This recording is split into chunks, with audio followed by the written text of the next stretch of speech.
Hi කොහොමද ඔයාලට මගේ channel එකට ඔයාලා හැමෝම ආදරෙන් පිළිගන්නවා. ඉතින් මම අද ගෙනාවේ බබාට දවල් වේලට දුන්න කෑම වේලක්. මම මේක හදාගන්න විදිය ඔයාලට පෙන්නන්නම්. ටිකක් වෙනස් විදියට හදලා දුන්නා. මොකද බබා බත් කන්න කැමති නැති නිසා. මම මෙතන කාල ගෙඩියක් තීරු හැඩයට කපලා තම්බගෙන තියෙනවා. ඒ වගේම වටු බිත්තර එකක් තම්බගෙන තියෙනවා.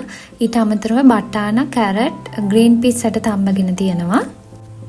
මෙතන තියෙනවා හොඳට උයාගත්ත බෙරි වෙන්න උයාගත්ත සුදු බත් ඒ වගේම වටු බිත්තර එකක් කඩාගෙන ඊට පස්සේ මම තම්බගත්ත අලගෙඩිය තෙල් වලින් මෙන්න මේ වගේ රන්වන් පාට වෙනකම් බැදගත්තා.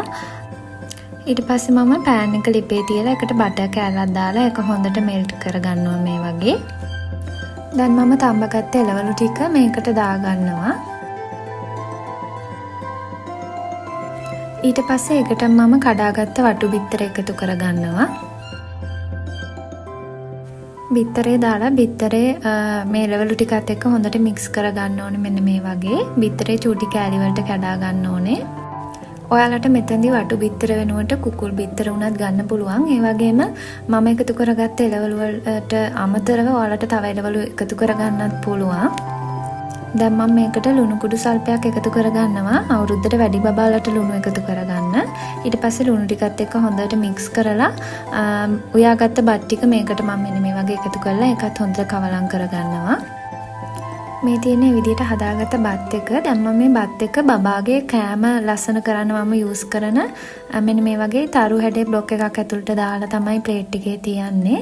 බත් ටික මේකට දාලා හොඳට ඇතුළට තද කරගන්න ඕන. ඊට පස්සේ තමයි ප්ලේට් එකේ අනිත් පැත්ත හරවන්නේ. මේ තියෙන්නේ මම මේ වගේ හදාගත්තට පස්සේ ඔයාලට මෙතනදී වෙන මොනවා හරි කප් එකකින් රවුම් හැඩේ කප් එකකින් උනත් මේක හදාගන්න පුළුවන්. වෙනසක් තමයි කරන්න ඕන.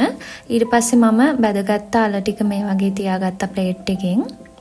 ඊට පස්සේ අන්තිමටම තම්බගත්ත වටු බිත්තරේ මෙතන මැදින් තියාගත්ත මෙන්න මේ වගේ.